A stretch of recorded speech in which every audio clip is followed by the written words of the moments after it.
Assalamualaikum warahmatullahi wabarakatuh. Salam sejahtera untuk kita semua bosku. Salam NKRI, salam merah putih. Gue punya pantun nih. Jalan-jalan ke kota Solo, cakep. Apa kabar ijazah Joko Widodo? Oke bosku, masih terkait dengan tentunya si Pak Mulyono ya. Mengenai ijazah palsunya ya, sampai sekarang memang kita tidak tahu itu asli atau palsu, karena dia juga tidak ingin mengeluarkan ijazah aslinya kalaupun ada, sedangkan yang menjadi jubirnya atau perwakilannya lah dari pihak Jokowi ini mengatakan ya sekarang dia menjadi warga sipil dan dia punya hak privasi. Oke bosku, tanpa berlama-lama mari kita simak videonya. Check it out. Assalamualaikum warahmatullahi wabarakatuh. Ada komentar nih guys. Ijazah memang asli, tetapi kenapa fotonya punya almarhum Hari Mulyono? Kan udah dijelaskan sama si UGM pas waktu kompas.com investigasi itu ya, UGM sudah menjelaskan ya bahwa ada dokumen skripsi, pembayaran kwitansi, pembayaran semester itu ada kwitansinya. Sampai menguning itu buku kertasnya kwitansi itu. Ya, udah dijelaskan bahwa bener-bener itu ijazahnya asli, ada bukti kwitansi, ada dokumen-dokumen yang kertasnya sudah menguning. Ya teman-teman, kita itu susah menjelaskan sama orang-orang yang di hatinya itu penuh dengan rasa dengki, penuh dengan rasa hasutan. Memang susah teman-teman ya. Hidup Jokowi! Kami bersama Pak Jokowi. Pak De, cium tangan Pak De. Aku belum. Mantap kan? Mantap kan? Cuman cium tangan. Lihat nih.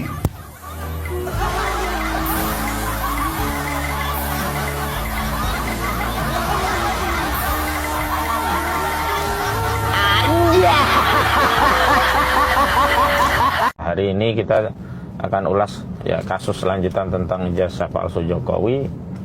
Karena tanggal 9 hari Rabu 9 April 2025 yang lalu, sejumlah tim dari Jokowi, tim kuasa hukum Jokowi mendatangi rumah Jokowi di Sumber Solo sana begitu. Dan dalam wawancara media, kuasa hukum Jokowi menyatakan akan mengambil sejumlah langkah hukum terhadap pihak-pihak yang disebut mengedarkan, mengutip istilahnya Jokowi ya, mengedarkan fitnah murahan yang selalu diulang-ulang berkaitan dengan ijazah palsu Jokowi. Nah, bagaimana pemirsa, ini kabar apa? Apakah kabar buruk atau kabar baik? Nah, tentu saja ini kabar baik ya. Kabar baik buat kita semua. Terutama kabar baik bagi Rismon Hasuhalan Sianipar yang sudah memaparkan kepada kita secara saintis tentang kepalsuan ijazah Jokowi. Selamat malam. Tidak terasa bahwa pada hari ini sudah edisi ke-75. Topiknya kali ini tentang ijazah. Saya beri judul, benarkah ijazah Joko Widodo palsu? Perbincangan mengenai ijazah Joko Widodo di media sosial sudah berlangsung sekitar 1 tahun. Pembahasannya semakin lama, bukannya semakin surut, redup, dan hilang. Tetapi malah sebaliknya semakin kencang, keras, lantang, dan ramai sekali. Ramainya karena pada akhirnya tanggal 21 Maret tahun 2025, Rektor UGM muncul di hadapan publik dengan mengadakan konferensi pers, mengatakan bahwa ijazah Joko Widodo adalah asli. Kemudian pada waktu yang berbeda, disusul pada para alumni UGM jurusan Kehutanan Angkatan 85 mengatakan bahwa ijazah Joko Widodo adalah asli. Sedangkan masyarakat terpecah menjadi 2 kelompok. Kelompok yang mendukung Joko Widodo dan kelompok yang mendukung ijazah Joko Widodo adalah palsu. Joko Widodo sendiri menghadapi tudingan yang menilai ijazahnya palsu, memberikan tanggapannya dengan secara santai, enteng, dengan berucap, dari UGM dulu sudah banyak sekali yang menyampaikan melalui dekan Fakultas Kehutanan. Teman-temannya juga sudah banyak sekali yang menyampaikan.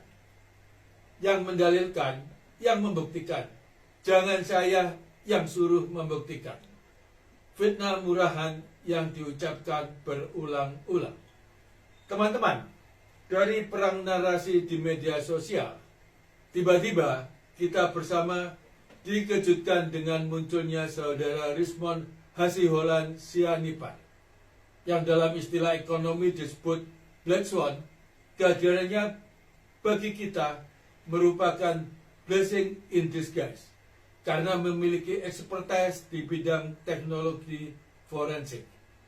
Pak Sianipar mengatakan secara jelas, terang, tegas bahwa ijazah Pak Joko Widodo adalah palsu 100 miliar %.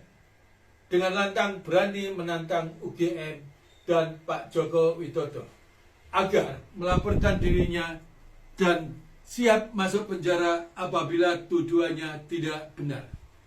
Teman-teman, jika berdasarkan keterangan kelompok yang menilai ijazah Joko Widodo adalah palsu, cukup beralasan karena memang ditemukan sejumlah kejanggalan dan keganjilan, yang antara lain bahwa tanggal skripsi 14 November 1985, sedangkan pada ijazah diterbitkan dulu pada tanggal 5 November 1985.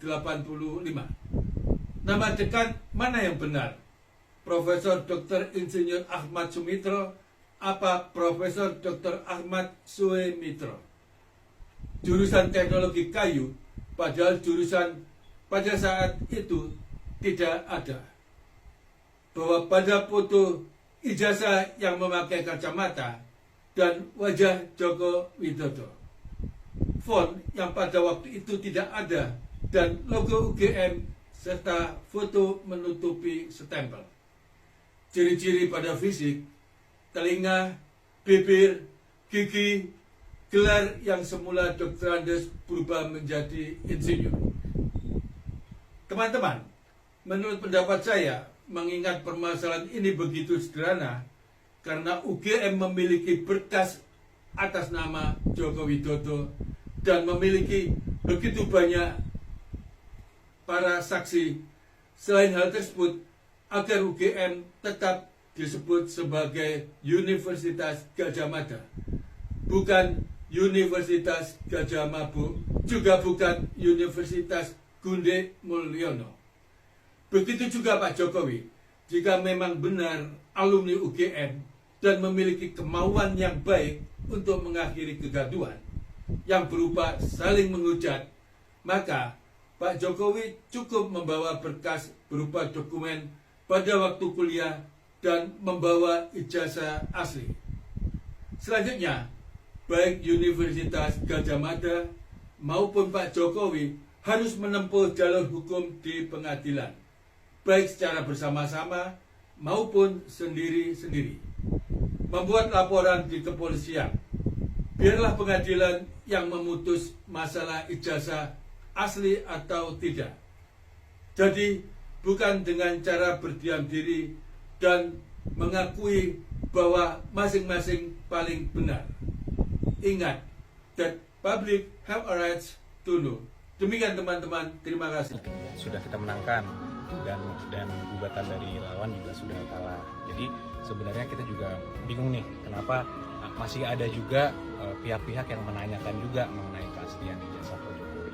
Karena kami juga melihat khususnya dari pihak instansi yang berwenang pun, dari UGM pun juga sudah memberikan statement yang clear bahwa memang jelas ijazahnya juga sudah diakui dan Pak Jokowi memang merupakan alumni dari UGM. Timbangkan ya, karena dari dulu kan kita selaku kuasa dari Pak Jokowi selaku tergugat lebih pasif. Kita hanya bilang bahwa sudah ada jalur hukum, silahkan ditempuh, itu merupakan hak setiap warga negara, dan kita juga meresponinya dengan memberikan jawaban di pengadilan juga, dan sudah selesai perkaranya. Cuman sekarang memang kita sedang mempertimbangkan langkah-langkah hukum, karena kita melihat makin kesini ada oknum-oknum atau ada pihak-pihak yang sudah mulai menjalani jalur-jalur di luar hukum, dan itu sudah sangat sifatnya mungkin sudah ada yang berita bohong, sifatnya udah lebih ke arah fitnah, dan ini ingin kita hindari karena khususnya ini lagi masa Lebaran suasananya lagi guyup, lagi baik. Ya kita sayangkan dan kita juga menghimbau agar pihak manapun agar janganlah sudah stop lah untuk melakukan hal seperti itu. Sudah dikoordinasikan dengan Pak Jokowi terkait langkah itu? Sedang kita pertimbangkan. Kalau dari Pak Jokowi kan dari 2 tahun lalu juga sebenarnya belum mau melakukan apa-apa karena memang ya mungkin Mbak tahu sendiri sifat Pak Jokowi. Cuma makin di sini kalau memang sekarang Pak Jokowi bukan lagi presiden, masih diserang secara pribadi, ya ini kami juga menilainya mungkin kita pertimbangkan untuk melakukan langkah-langkah. Ini kan terbaru ada gugatan soal Belum akan ditempuh jalur hukum, tapi yang tadi sampaikan oleh rekan kami bahwa Pak Jokowi kan sekarang sudah menjadi warga negara biasa gitu. Jadi artinya beliau juga sudah mulai memikirkan untuk mencadangkan ya hak hukumnya dia. Artinya ini kan udah menyerang pribadi ya Pak ya gitu loh. Udah beliau seharusnya sudah bisa pensiun, ekstra tenang-tenang, tapi ada aja nih dibuka-buka untuk hal-hal yang nggak penting seperti ini. Gitu. Oh, nanti ditanyakan juga ke pengacara karena sudah kita serahkan semuanya ke pengacara. artinya ini kan juga kasus lama ya Pak ya? Bukan kasus lama, bukan kasus sebetulnya. Ya tapi tetap harus dilayani. Ini negara hukum, semuanya sama di mata hukum. Ya, ada gugatannya dilayani. Tanggapannya Pak, karena ini gugatannya dari warga sendiri Pak? Ya, memang seluruh warga negara Indonesia. Pak, jadwalnya kan sudah keluar. Kira-kira nanti datang atau diwakilkan, Pak? Nanti saya belum konsultasi dengan pengacara. Menunjuk tim yang sama dengan yang jasa atau tim yang baru lagi Pak? Tim kuasa hukumnya? Tim kuasa hukumnya. Urusan yang berbeda oleh pengacara yang berbeda.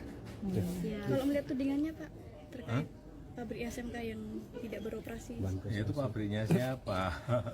Itu kan swasta kan. Sebetulnya kita sebagai wali kota itu hanya mendorong hasil karya anak-anak SMK dengan teknisi yang di bidang otomotif. Kita mendorong, kita mau ngajak untuk uji emisi. Itu yang memang harus dilakukan oleh pemerintah. Tapi setelah itu apakah ada yang ingin berinvestasi di situ atau tidak, itu sudah persoalan yang lain. Kita pun juga mendorong agar ada investor yang mau berinvestasi di situ. Tapi investasi di bidang otomotif kan saingannya nggak mudah dengan prinsip-prinsip yang sudah lama, dengan harga yang juga kompetitif, dengan pelayanan purna yang juga di semua bengkel ada, sangat kompleks sekali. Bukan hanya membuat, tapi harus juga bisa memasarkan. Jadi dan itu adalah urusan swasta. Urusan pemerintah mendorong apapun produk yang dihasilkan oleh rakyat kita harus didorong untuk bisa ada investornya, ada yang mau berinvestasi di situ. Pak, kalau sampai sekarang sebenarnya Pak Jokowi tahu perkembangan untuk pabriknya nggak Pak? Yaitu sudah di wilayah sektor swasta. Masa kita ngikuti setiap ya yang sudah sebagai perizinan sudah kita buka, tapi masalah produksi, masalah marketing, masalah laku dan tidak laku kan memang harus menjadi urusan perusahaan itu. Pak, terakhir Pak, harapannya terkait ini kan banyak yang menunggu produksinya itu. Harapannya atau pesan untuk pengusahanya gitu gimana Pak? Ya kalau bisa produksi lebih banyak kan lebih baik, menyerap tenaga kerja, memberikan kesempatan kerja, itu spare part dan lain-lain menyangkut produk-produk lokal kan bagus. Tapi sekali lagi, bersaing di dunia bisnis tidak mudah, bersaing di dunia otomotif juga tidak gampang.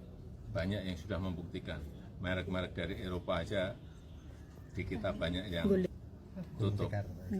Dan juga negara-negara lain yang tidak bisa saya sebut. Ya. Terima kasih Pak. Sama-sama. Luhut Binsar Panjaitan minta masyarakat untuk menyampaikan kritik terhadap pemerintah dengan cara yang santun. Oh, harus santun. Oke. Saya santun ya. Nuwun sewu Bapak Presiden. Nyuwun 2000. Nyuwun sewu ngapuntene Bapak Wakil Presiden. Mohon maaf Bapak Menteri. Ngapurane ngapunten Bapak pejabat-pejabat negeri.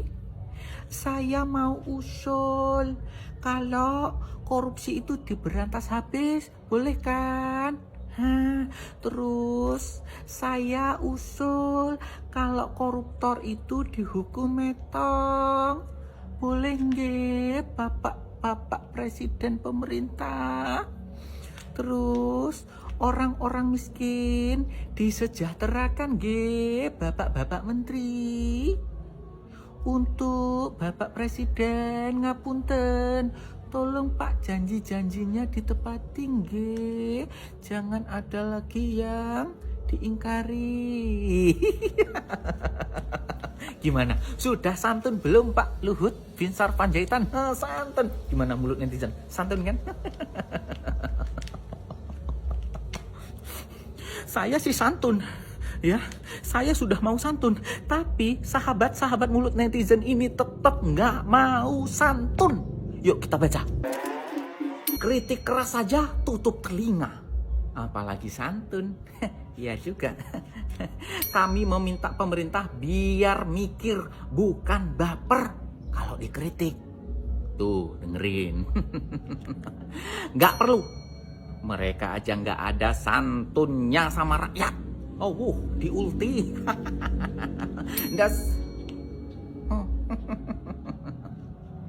Saya harap pemerintah menanggapi kritik tidak dengan cara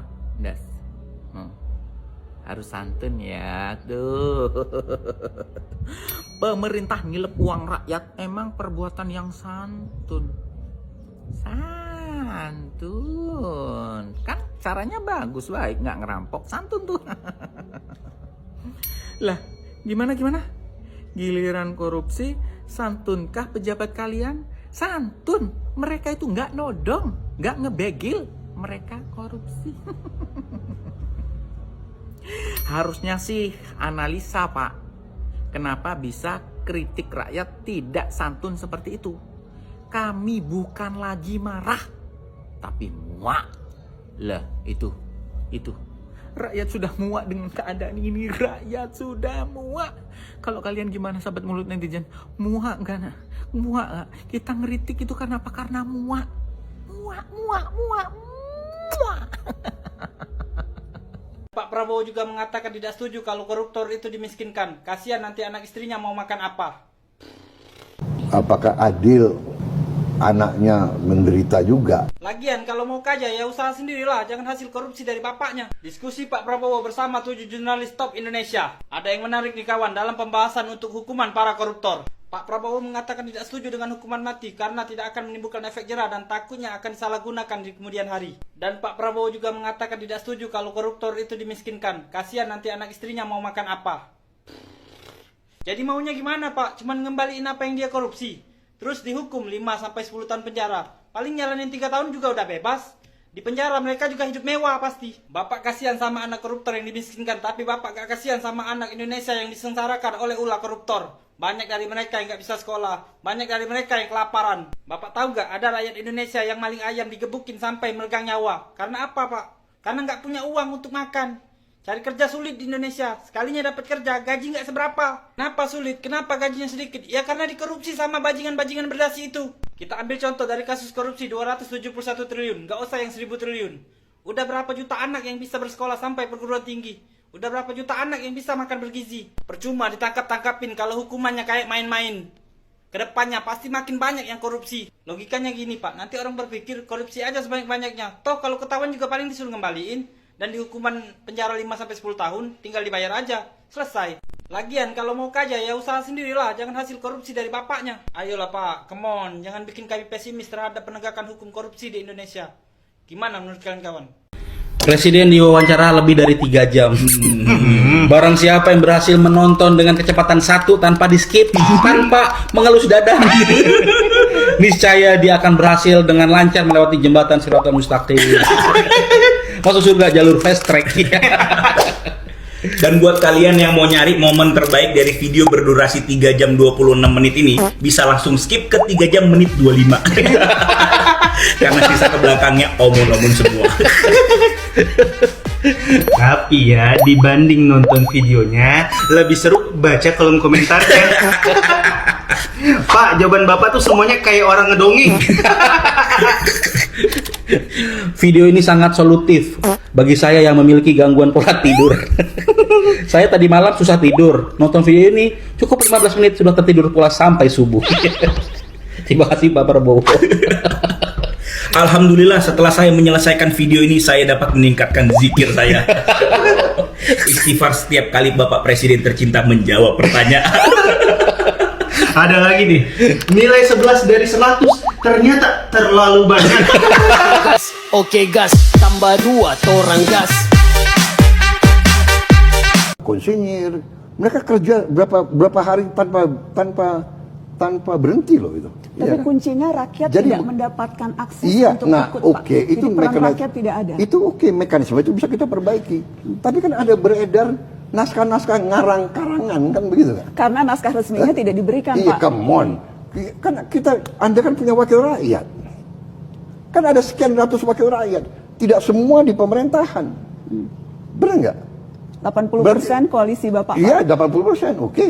Tapi kan kalau mereka tidak setuju, bagaimana? Jadi dalam arti, mari kita koreksi itu. Kalau tidak puas dengan transparansi, kita bikin transparan. Tapi jangan ngarang gitu loh. Ya kan? Ngaku bahwa ini draft. Ya kan? Orang kita aja belum, saya sendiri sebagai presiden belum bikin surat ke DPR kok. Iya kan? Pak boleh Ya, tadi baik. Pak, apakah Maaf, Bapak kita sependapat harus bahwa beralih, perlu, ke enggak ini pertanyaan narasumber yang tadi belum berikutnya. dijawab. Oke. Apakah Bapak sependapat bahwa polisi pertanyaan perlu terakhir ya. diperluas? Ya. Apakah polisi perlu diperluas kewenangannya Pak sesuai dengan Pekan ini yang hangat dibicarakan adalah tentang ijazah Joko Widodo ketika kuliah di UGM Fakultas Kehutanan. Pro dan kontra terjadi. Seperti beberapa pekan yang lalu, Joko Widodo juga menjadi pro dan kontra di dalam hal tentang pelanggaran konstitusi. Ada yang mengatakan Joko Widodo melanggar konstitusi, ada yang mengatakan tidak melanggar konstitusi. Dan itu sudah saya buat di dalam akun sosial media saya. Tetapi pekan ini muncul wacana pro dan kontra lagi tentang keaslian ijazah Joko Widodo ketika selesai studi dari Fakultas Kehutanan UGM. Ada yang mengatakan ijazah itu asli. Bahkan pihak UGM mengatakan bahwa itu jelas bahwa ijazah Joko Widodo adalah memang asli. Tetapi banyak kalangan juga meragukan, bahkan mengatakan bahwa ijazah tersebut palsu dengan berbagai analisis. Bahkan yang menarik, ada alumni UGM yang punya kesarjanaan di bidang IT dan doktor dari perguruan tinggi terkemuka di luar negeri mengatakan bahwa atas hasil kajian ilmiahnya bahwa ijazah Jokowi adalah palsu. Nah, pro dan kontra tentang ijazah tersebut. Bahkan di berita mengatakan bahwa ada semacam pertemuan informal tanggal 15 dan 16 di Jogja. 15 di UGM, 16 di rumah Joko Widodo. Mereka akan datang. Tapi bukan dirancang oleh Pak Joko Widodo, pertemuan itu bukan. Mereka ke rumah Pak Joko Widodo. Jadi ada semacam diskusi informal. Para pihak boleh jadi bertemu di UGM membicarakan hal tersebut, adu argumentasi dan kajian-kajian dari para pihak bisa terjadi. Dan setelah dari UGM katanya mereka akan menuju rumah Joko Widodo untuk meminta agar Joko Widodo menunjukkan ijazah aslinya. Lalu atas pro dan kontra tersebut, Joko Widodo mengatakan bahwa siapa yang mendalilkan dia yang membuktikan. Artinya orang yang mengatakan palsu, dia sendiri yang harus membuktikan. Betul. Secara normatif, memang demikian. Bahwa siapa yang mengatakan, siapa yang mendalilkan, dia yang membuktikan. Itu adalah pendekatan hukum, pendekatan positivistik, pendekatan normatif, dan saya sebut sebagai pendekatan kacamata kuda. Tetapi, kalau memang pendekatannya ingin menyelesaikan persoalan ini secara jernih dan cepat, kalau memang ijazah itu asli, saya kira tidak ada salahnya Joko Widodo proaktif saja menunjukkan ijazahnya dan bisa diuji oleh para pihak tentang keasliannya. Kalau memang itu asli kan tidak ada masalah. Walaupun memang itu hak Joko Widodo ya. Gitu. Haknya bisa menunjukkan, bisa juga tidak menunjukkan ijazah tersebut. Karena siapa yang mengatakan itu palsu, dialah yang mendalil, dialah mengujinya, membuktikannya, atau siapa yang mendalilkan, dia yang mengujinya. Saya kira benar juga dari perspektif itu Pak Joko Widodo mengatakan demikian. Tetapi kalau memang kita substansinya bagaimana menyelesaikan daripada wacana ini, saya pikir sebagai negarawan tidak ada salahnya Pak Joko Widodo langsung menunjukkan ijazah asli tersebut dan diberikan kesempatan kepada para pihak siapapun silahkan mengujinya supaya ini memang clear persoalan ini, tidak berlarut-larut. Kalau ini dibiarkan begitu, saya kira sama saja Joko Widodo menjadi tersandra oleh wacana publik lagi tentang keberadaan ijazah tersebut asli atau palsu. Jadi saya kira tidak perlu presiden kita terjebak pada wacana tersebut, sandra daripada wacana publik dari para pihak tersebut. Oleh karena itulah saya pikir sangat perlu itu dibuka sajalah, ditunjukkan, walaupun memang itu hak Joko Widodo ya, bisa dia tidak menunjukkan gitu ya. Kalau mau menyelesaikan, saya kira menurut saya tunjukkan sajalah ini ijazahku. Ayo bersama-sama buka saja, bertemulah di situ para pihak. Sehingga kalau itu benar-benar sungguh-sungguh asli ijazah Pak Jokowi, para pihak yang mengatakan itu palsu kan jadi malu sendiri mereka, gitu ya. Jadi mau tak mau mereka menjadi malu. Saya kira demikian saya dari Bandara Soekarno-Hatta, Rabu 9 April 2025. Saat ini, pagi ini, yaitu sekitar pukul 6 pagi. Karena dari sini saya akan menuju Bandara Silangit untuk pulang kampung dulu. Nah, inilah suasana daripada di bandara ini. Nah, ini Bandara Soekarno-Hatta ya. Jadi sebentar lagi saya akan terbang menuju Silangit. Saya akan berlibur di sana selama 10 hari. Dan dari sana saya akan tetap membuat konten-konten sebagai suatu pandangan saya terhadap suatu wacana-wacana publik atau kejadian-kejadian yang terkait dengan keindonesiaan kita, yang isu-isu yang aktual. Saya Dr. Emrus Sihombing, founder Gogo Bangun Negeri. Lembaga ini memfokuskan diri pada 3 hal. Pertama adalah survei politik atau survei tentang capaian-capaian para kepala daerah atau pemerintah daerah ataupun pusat.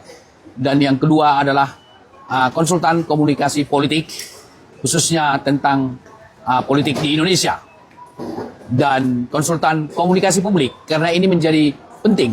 Terus terang saya melihat sampai saat ini komunikasi publik yang menjadi masalah masa pemerintahan Joko Widodo, dan juga komunikasi publik menjadi masalah juga di pemerintahan Prabowo.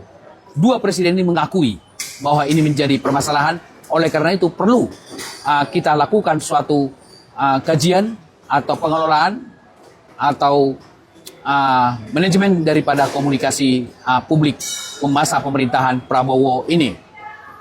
Saya kira itu yang saya dapat sampaikan. Rabu pagi 9 April 2024 dari Bandara Soekarno-Hatta. Nomor handphone saya 0812 8689 8015. Terima kasih. Sampai jumpa dari kampung halaman. Nanti saya akan membuat konten tentang bagaimana peta kemiskinan yang ada di kampung halaman saya, yaitu di Sumatera Utara dan Provinsi Aceh, supaya kita lihat sendiri bagaimana peta-peta kemiskinan di dua provinsi tersebut sebagai cermin daripada peta kemiskinan di seluruh Indonesia. Terima kasih, sampai jumpa. Oke, gimana tanggapan kalian terkait video ini? Silahkan cantumkan di kolom komentar bosku. Sampai jumpa di video selanjutnya. Assalamualaikum warahmatullahi wabarakatuh.